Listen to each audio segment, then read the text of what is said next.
Alors viennent 4 anges et commencent à secouer le corps. Boum, boum, boum, par jusqu'à la résurrection des morts, où l'âme va revenir et va investir cette âme qui est sur les eaux et vont se lever ensemble. Et là, l'âme va être jugée. Et c'est terrible. Et il y a toutes sortes d'enfers. Des enfers de glace, des enfers de feu.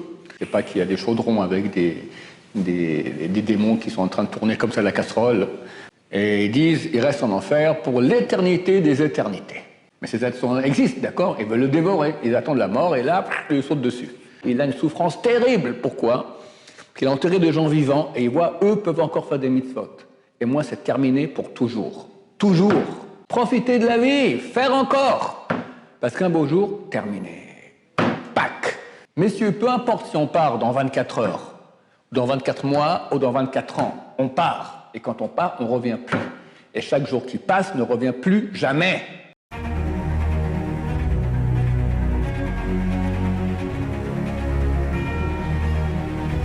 Ce jour dédié pour la version de l'âme de mon cher ami qui est décédé il y a une semaine, Maurice Mordechai Ben Esther de mémoire bénie. Donc aujourd'hui c'est donc la Shiva. Alors M. Picciotto nous pose la question, qu'est-ce qui se passe après la mort? Bon, c'est bien, c'est adapté à la personne pour qui nous dédions ce cours-là. Bon, la mort commence avant la mort. Ce que nous appelons la mort, c'est-à-dire qu'il n'y a plus d'activité cérébrale ni le corps ne bat plus, c'est une des étapes de la mort, mais ce n'est pas la première étape de la mort. La première étape de la mort, elle commence 30 jours avant la mort dont je parle, la mort de cessation de vie dans le corps, où certaines parties de l'âme quittent l'âme. On appelle ça le tselem, les tselem.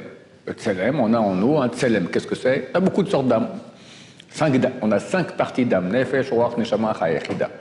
Et si je me souviens bien, il y a encore 2 tselem qui sont autour, comme ça, qui entourent. Et 30 jours, à la seconde près, avant notre mort, alors les tselem nous quittent. Des fois, quelqu'un, il doit mourir, et il y a des prières et énormes, d'accord. Alors, Rabbi Shimon Shaul, le Zatzal, il était très malade, il a eu un AVC, il a failli partir. Et il y a eu des prières, il paraît que la guerre des 6 jours, il n'y a pas eu de guerre aussi puissante que comme on l'a fait pour lui. Il lui a raconté après qu'il voyait son lit comme ça monter, les anges le prenaient, et les prières le redescendaient. Et ça remontait, les prières redescendaient. Il voyait tout ça, d'accord, extraordinaire. Et pour finir, hop, c'est descendu. Donc même si maintenant quelqu'un, le tselem est parti, c'est pas définitif. On peut, par la prière, on peut faire beaucoup de choses. Le Zohar raconte une histoire de ce type-là, qu'un jour, je ne sais plus comme je crois que c'est Rabbi Yossé, il va Rabbi Yehuda lui dit, écoute, je vais bientôt mourir, occupe-toi de mon fils, d'accord? J'enseigne la Torah, etc. Mais pourquoi tu dis ça? J'ai vu mon tselem qui est parti, donc je sais que je vais mourir. Non, allez, viens, on va aller chez notre maître, Rabbi Shimon Bar Yochai. Et il a vu chez Rabbi Shimon Bar Yochai le jour, 30 jours plus tard, le jour où il devait mourir. Rabbi Shimon Bar Yochai, il les voit par la fenêtre, il voit Rabbi Yehuda, il voit Rabbi Yossé, sur Rabbi Yossé, il voit l'ange de la mort. Alors il se met à la porte et il dit, tous ceux qui sont habitués à rentrer chez moi peuvent rentrer, les autres dehors. Alors Rabbi Yossé rentre, Rabbi Yehuda rentre, et l'ange de la mort reste dehors, il ne peut pas rentrer chez Rashbi. Et Rashbi lui dit, bah, tranquille-toi, repose-toi, et Rabbi Yossé s'endort. Il s'endort, et Rashbi se met à prier. Et tout à coup, au milieu de son sommeil, Rabbi Yossé, il éclate de rire. Et pour finir, il se réveille, et Rashbi lui dit, c'est bon, tu vas vivre, et quand moi je sais, c'est pas Rabbi Yitzhak qui s'appelle, Rabbi Yitzhak Napacha, Rabbi Yitzhak. Et quand moi je mourrai, le même jour tu vas mourir. Effectivement, quand Rabbi Shimon Bar Yochai a commencé à agoniser, il était allé dire à Rabbi Yitzhak qu'il se prépare, on part. Et les deux sont partis le même jour, et ils sont enterrés. Presque quand on rentre chez Rabbi Shimon Bar Yochai, en face des lavabos, les gens ne font pas attention, en face des lavabos, il y a là-bas une tombe, Rabbi Yitzhak Napacha, qui donc est parti le même jour. Alors on lui demande, pourquoi tu as rigolé dans ton sommeil? Il dit, je m'en suis endormi, je suis monté là-haut, j'ai vu ma famille qui m'attendait, ils m'ont montré un endroit fantastique de Olamaba. Du coup, le monde s'est mis, là-haut s'est mis à trembler. Je me demande, qu'est-ce qui se passe? Il dit, c'est la prière de Rabbi Shimon Bar Yochai. Puis, il est en train de prier pour toi. Et pour finir, j'ai décidé que je restais sur terre. Et je vois l'ange de la mort qui fait les 400 pas devant la maison de Rabbi. Il dit, on peut pas, on est en retard, ça va plus. À la fin, il entend que Rabbi Yitzhak, qui va dire, avec ce Rabbi Shimon Bar Yochai, on ne peut plus faire son travail tranquille. D'accord, il est parti tout fait. Alors j'ai éclaté de rire. Donc pour dire que ça commence déjà avant. Il y a des tzadikim qui ressentent cela, ils savent. Il y avait un tzadik caché ici en Israël, il s'appelait j'ai rencontré une fois dans la rue à Kippour, trou de mémoire de vieillesse. Bon, c'est un tzadik caché. Eh ben, on l'a retrouvé mort sur sa table dans le salon, comme ça. À côté, il y avait ses papiers, le truc de sa tombe, enfin tout est préparé comme ça, il s'est mis, tac, voilà, pic, d'accord, il sait exactement qui, quoi, comment, il se prépare et voilà. Ensuite, il y a la mort proprement dit, où il est parti de l'âme essentielle qui vont nous quitter, mais pas tout est parti d'âme. Ensuite, on nous amène dans la tombe, et dans la tombe, il y a encore d'autres parties d'âme qui partent, on appelle ça le chibut hakever. Chibut hakever, c'est une chose très douloureuse, qui fait que l'homme, plus il était attaché au plaisir de ce monde,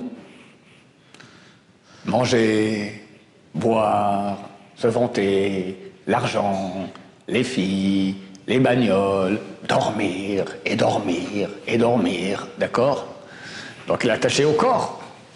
Maintenant, l'âme, elle ne veut pas quitter le corps, elle est attachée. Alors viennent 4 anges et commencent à secouer le corps. Boum, boum, boum, pah! Et il lui demande, quel est ton nom? Le type, il a oublié c'est quoi son nom. C'est vrai que c'est Ben Sgoula, c'est bien à la fin de la prière de dire un verset qui commence par la première lettre de notre prénom et qui finit par la dernière lettre de notre prénom, pour se rappeler Chibut hakever. C'est très douloureux. Plus la personne était attachée à ce monde, plus il doit subir ce Chibut hakever qui est terrible. Et ping, après, l'âme, elle quitte le corps. Il reste qu'une petite partie de l'âme sur le corps qu'on appelle Hevla de Garma, la chaleur des os. Et ça reste sur le corps toujours. Jusqu'à la résurrection des morts, où l'âme va revenir et va investir cette âme qui est sur les os et vont se lever ensemble pour vivre éternellement immersé à Hachem. Celui qui est enterré dès le midi juif vendredi jusqu'à Shabbat on ne peut plus enterrer, mais dans cette période l'après-midi vendredi, ou qui est enterré Motzei Shabbat avant le minuit juif, vu qu'il y a la lumière de Shabbat, il n'y a pas de Chibut hakever. La lumière de Shabbat est tellement grande que l'âme, elle quitte le corps facilement sans aucun problème. Elle s'écrit aussi que Seuda Revit qu'on fait le samedi soir, c'est une sgoula pour ne pas avoir Chibut hakever, pourquoi pour l'alléger. Et là, l'âme va être jugée. Et c'est terrible.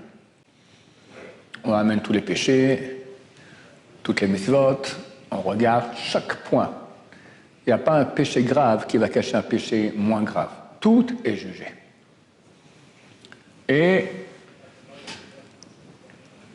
à part les cas, il y a eu des cas pareils où il y a eu des retours sur terre, d'accord, mon voisin, qui le lendemain de Kippour, il a une fenêtre, il a la synagogue, ils ont remis la fenêtre de la Zrat Nashim, des femmes là-bas, ils l'ont mal mise. Elle est tombée sur lui, 300 kilos, boum, il devait mourir. Et il m'a raconté, c'est pas genre à raconter ça, c'est un type de ma famille éloignée qui m'a raconté cette histoire. Dans l'histoire qu'il me raconte, j'ai reconnu que c'était lui. D'accord, je lui ai dit, ouais, mais c'est un Ashkenaz très carré, ils n'aiment pas raconter ces histoires-là. Je lui ai dit, mais il faut que tu me la racontes. Ça a pris quelques semaines, un beau jour, il me l'a quand même raconté. Donc il voyait qu'il partait comme ça, une sorte de train très rapide. Et on lui demande, il dit, je veux revenir sur Terre. Il dit, pourquoi? Il dit, dans 1 mois et demi, il y a le mariage de ma fille. Et ils ont éclaté de rire. Quelqu'un me pose la question pourquoi ils éclatent de rire. En tout cas, ils ont éclaté de rire. Après, il leur a dit, lui, il a un grand gmach. Ça fait 30 ans qu'il s'occupe de prêter de l'argent aux gens. C'est pas son argent, des gens mettent en gage chez lui. Et il prête aux gens des sommes faramineuses pour des grandes périodes. Donc ça aide énormément le peuple d'Israël. D'accord, c'est une occupation très dure. Il faut s'occuper aussi des gens qui ne rendent pas l'argent. C'est pas son argent à lui. Donc il leur a dit, je ne comprends pas, ici dans le tribunal céleste, est-ce que vous ne jugez pas d'après les paroles de Misat Yesharim? Misat Yesharim, c'est le grand livre de Moussar, le plus grand livre qui existe, qu'a écrit le Ramchal. Et là-bas, il écrit que quelqu'un qui fait beaucoup de chesed durant sa vie, quelqu'un qui fait beaucoup d'entraide, alors il y a 2 axes chez Hachem. Il y a l'accusation, le din, donc la rigueur céleste, et il y a le rachamim, la miséricorde, qui est la défense. Alors le Ramchal écrit que quand quelqu'un fait beaucoup de chesed, l'accusation elle-même, elle exige d'Hachem d'avoir un comportement miséricordieux avec la personne. Il dit, je fais toute ma vie, j'ai fait du chesed. Qu'est-ce que vous dites là-dessus? Silence. Il dit, t'as raison. Hop, et il s'est réveillé. Tant bien que mal, le pauvre, il a souffert énormément, mais il est encore vivant, c'est notre voisin, et on se voit en face, d'accord? On se voit assez souvent. Donc, pour dire, il peut arriver que des gens reviennent, et actuellement sur Internet, il y a énormément de témoignages de gens comme ça, c'est passionnant. Moi, je ne regarde pas trop, mais ma femme le regarde beaucoup, elle me dit, c'est des histoires à dormir debout.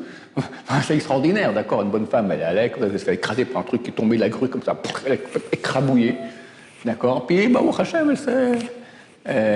et ils font tchouva d'habitude. Après cela, ils font tchouva et ils racontent comment ils ont été, de façon extraordinaire, sauvés. Oui. Ça veut dire que dans le monde de vérité dans lequel on va, lors de notre jugement, on va pouvoir, entre guillemets, argumenter face au monde de vérité. Oui, alors, lui, c'est exactement... J'ignore s'il se trouvait face au vrai tribunal céleste. Parce que, d'abord, ils ont caché de rire, c'est pas le genre de la boîte. Ensuite, ça se peut, j'ignore, ouais. Je pense qu'on devrait pouvoir argumenter. Pourquoi pas? En tout cas, on est jugé. Et là, qu'est-ce qui se passe? Alors, en fonction du jugement, il faut savoir qu'on a plusieurs parties d'âme. Et contrairement à ce que les gens croient, c'est pas toi qui pars. En fait, il y a un dispatching de ton âme à plusieurs endroits. Il se peut qu'une partie de ton âme va aller directement au paradis. Une autre va aller en enfer. Et il y a toutes sortes d'enfers. Des enfers de glace, des enfers de feu. Alors, bien sûr qu'il y a ni, c'est pas qu'il y a des chaudrons avec des démons qui sont en train de tourner comme ça la casserole. C'est pas tout à fait comme ça, mais Hachem peut créer une impression de chaleur terrible, de souffrance par la chaleur ou de souffrance par le froid, d'accord? On voit bien ça quand on fait on hypnotise des gens.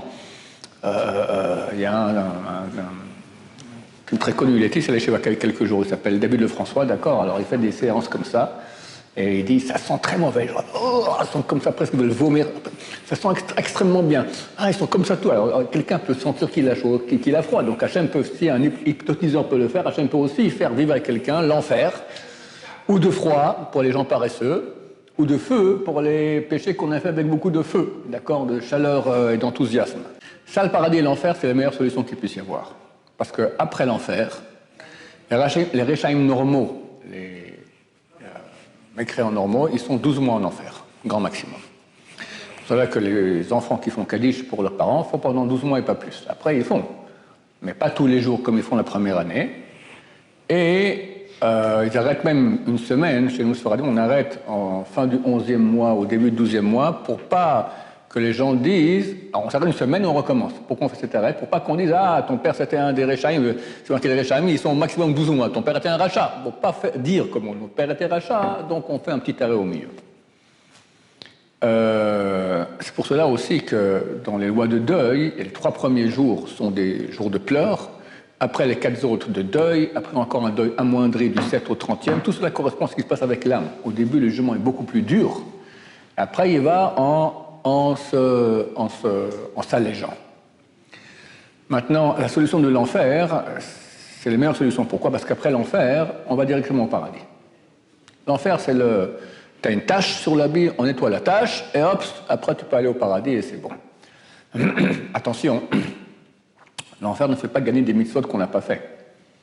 L'enfer, il enlève les péchés, les tâches des péchés, mais pas quelqu'un qui n'a pas étudié la Torah, par exemple. C'est pas parce qu'il va en enfer qu'il a étudié Baba Kama, il manque une page. Et justement, aujourd'hui, Hachem fait un grand shiur sur cette page-là, mais il comprend rien. D'accord? Et c'est pas l'enfer qui va lui donner ça. C'est impossible. L'enfer, ça enlève le ne pas. Ça ne donne pas le positif. Maintenant, il y en a qui ont des lois spéciales qui restent en enfer pour toujours. Le Rambam cite 24 personnes de ce genre-là.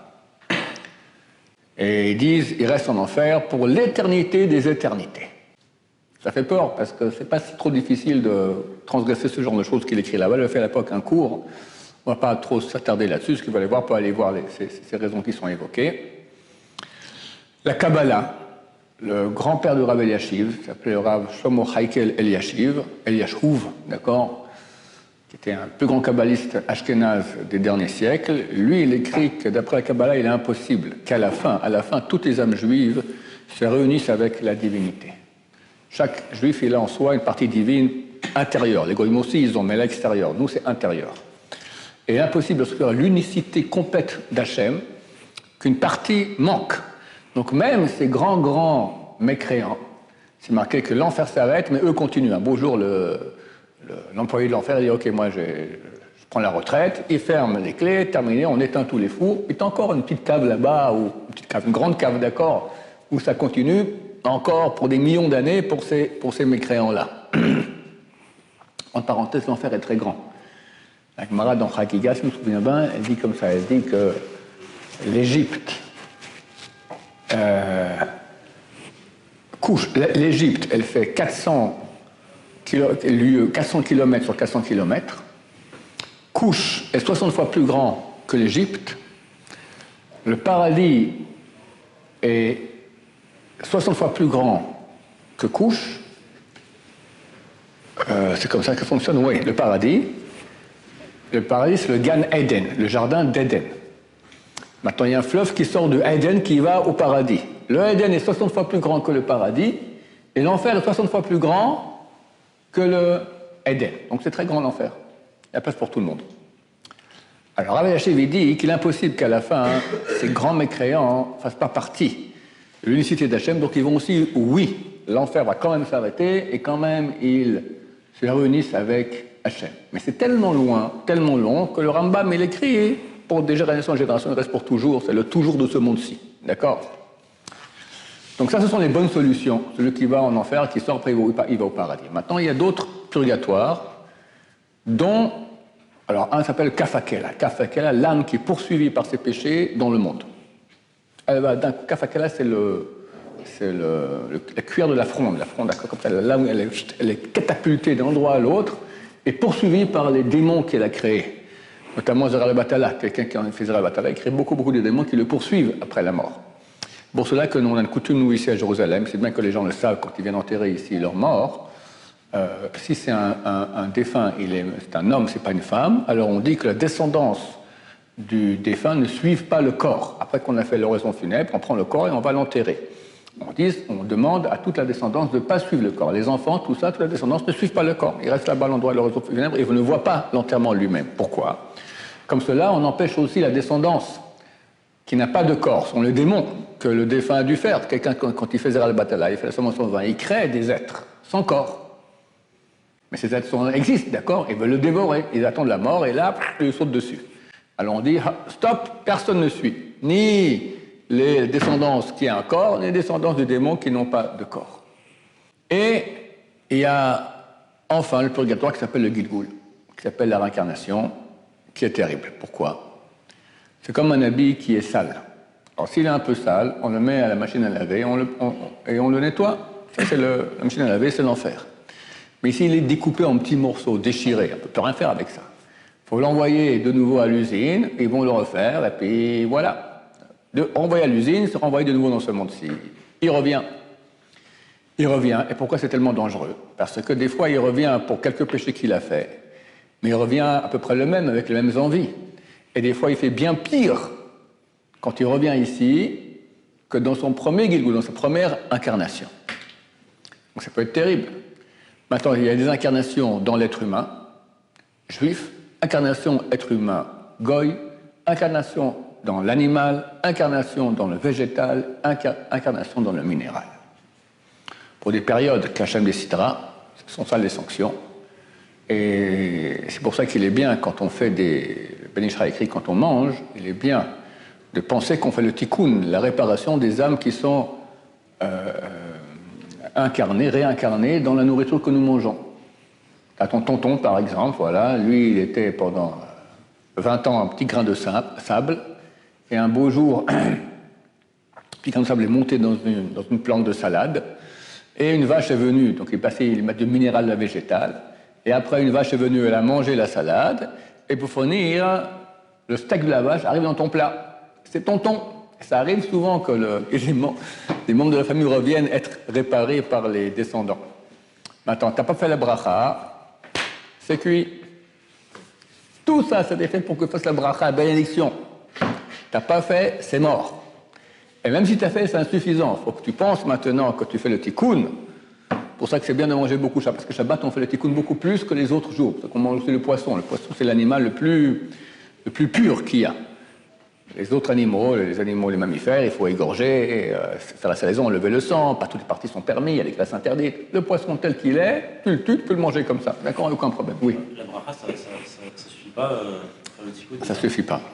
La nourriture, et même la bracha aussi après. Ben Ishra, il dit qu'il faut laisser les restes sur la table, comme ça quand tu fais la bracha, tu répares les étincelles qu'il y a dans les restes. Et il pose la question... Comment on va faire Shabbat? Shabbat, on a une table qui est pleine de pelures, de restes, tout ça, puis maintenant la femme, elle va amener le dessert. Elle ne va pas amener qu'une table tout dégueulasse comme ça. Elle va enlever tous les restes et dire, eh oh, la carte Amazon de Shabbat, ça vaut de l'or en platine, d'accord? C'est extraordinaire comme tikkun. Tu enlèves tout ça, tous ces étincelles, les étincelles de mal et de bien qui sont mélangées, et les gilgulim, et les incarnations. Il y a deux choses qu'il faut penser quand on mange. Alors, elle dit, j'ai trouvé une solution extraordinaire, Eureka, qu'aucune femme juive aujourd'hui n'accepte. Il dit, on laisse toutes les pelures, toutes les saletés sur la table, on amène une autre nappe qu'on met dessus, et on amène le dessert sur l'autre nappe. Comme ça, tout est sur la table. D'accord? Pour vous dire à quel point c'est important, pour la Kabbalah, de laisser les restes, au moins les mettre de côté, que ça reste sur la table pour le Birkat Amazon.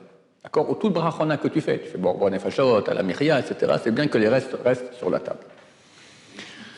Oui, c'est ça pour le tonton là, qui est dans le bout du vin, là. Alors, tonton, qui n'a pas eu justement sa bracha. On lui dit, désolé mon cher ami, tu vois, ton descendant là, il n'a pas fait la bracha, zip, tu repars case départ. Alors, ça dépend quel case départ. Ou bien Hachem le ramène dans une vache, ou peut-être des fois le petit grain de sable qui doit encore 20 ans pour remonter dans une salade et manger, etc. Voilà, Hachem Ishmor. Hachem Ishmor. Et ça, comme vous avez dit, parce que vous avez bien un mot que je n'avais jamais entendu, c'est-à-dire qu'en fait, il y a comme vous avez dit, il y a plusieurs parties d'âme. Donc il peut y avoir une partie de l'âme qui est en ce moment dans ce monde-ci. Absolument. Une autre partie qui est dans le Guéhinnom. Absolument. Et une autre qui est dans le Guéhinnom. Ouais. Il peut y avoir aussi des fois deux parties d'âme qui reviennent dans le Gilgoul, de la même âme. Et ils sont de la même âme. Des fois, ils ne s'entendent pas d'habitude, parce que chacun prend son flux du même réservoir. Ils sont en concurrence. Ça peut arriver des choses pareilles. Oui, absolument. Des fois, on rentre dans le paradis. On monte, et plus on monte dans le paradis, plus le carburant pour monter, c'est la mitzvot qu'on a fait. Et plus tu montes, plus l'exigence de perfection de la mitzvah sont exigées.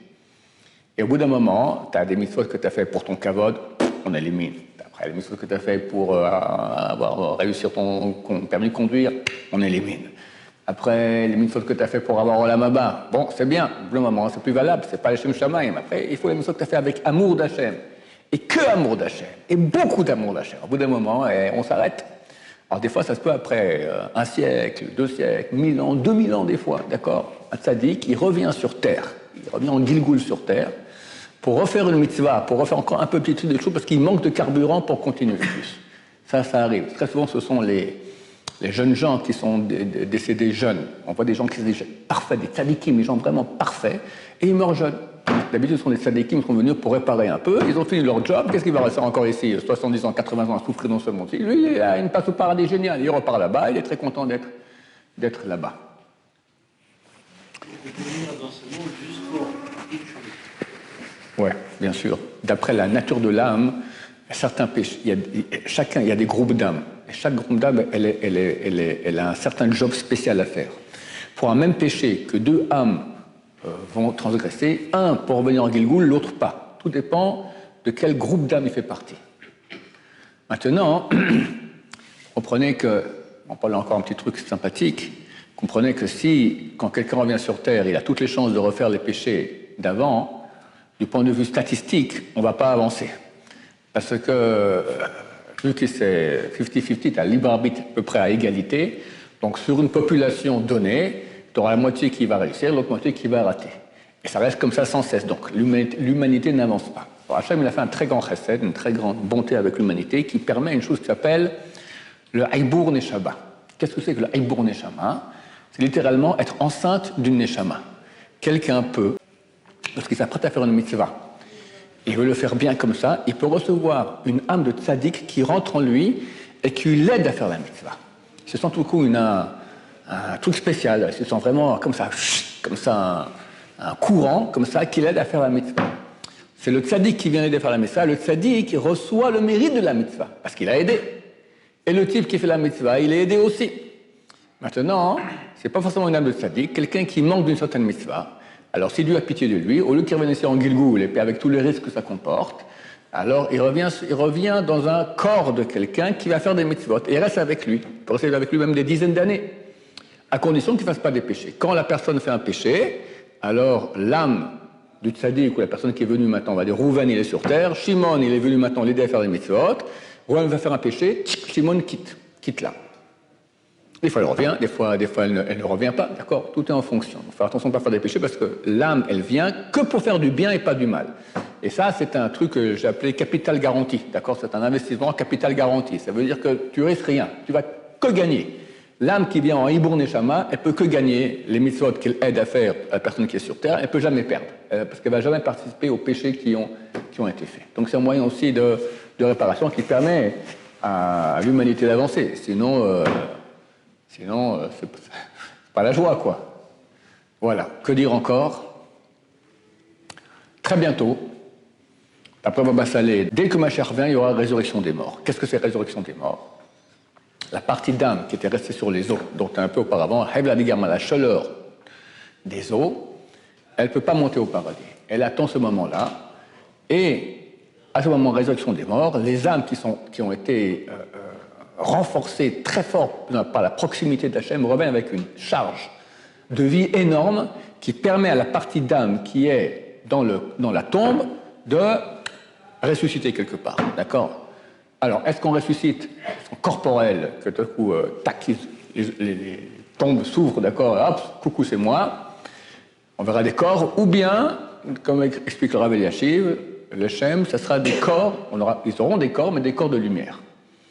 Le premier homme, avant d'avoir fait le péché originel, il avait un corps au paradis. Un corps avec lequel c'est marqué que les anges lui faisaient des grillades, lui pressaient du vin, et qui fait, d'accord, mais un corps de lumière, pas un corps de peau. Comme c'est écrit dans Sefer Torah de Rabbi Meir, Dieu a fait au premier homme des kotnot or, des habits de peau. C'est quoi les habits de peau? C'est notre corps. Alors, on a qui Rachid dit de lapin, c'est vrai aussi, mais le vrai habit de peau, c'est notre corps, d'accord? Maintenant, Rabbi Meir, dans son Sefer Torah, kotnot or, il aura fait des habits de lumière. C'est le même mot, or et or, simplement, un avec aïn signifie peau, un avec aleph signifie lumière. Donc, à la raison. Quand Mashiach revient, on commence le processus qui s'appelle résurrection des morts, où lentement on va se sanctifier, se purifier. Au bout d'un moment, on va quitter notre enveloppe charnelle de peau et recevoir une enveloppe de lumière, Bezrat Hashem. Des questions? On ne dit pas justement là-dessus que quand on va revenir, le fait que s'il y a certaines mitzvot qu'on n'aura pas fait, tout notre corps il sera en conséquence. Ça c'est clair. Dans Olam Haba, ce qu'on a fait, c'est ce qu'on a. Et il se peut qu'on aura c'est parce que les mitzvot sont nos habits. Tu as un habit, il manque une manche, il y a un trou, qu'est-ce que j'en sais, Hachem Ishmor, d'accord? Quelqu'un qui n'a pas fait tous nos organes, d'accord, ils doivent être purs. Sinon, on peut être aveugle au Lamaba, on peut être muet au Lamaba, on peut être sourd au Lamaba, Hachem Ishmor.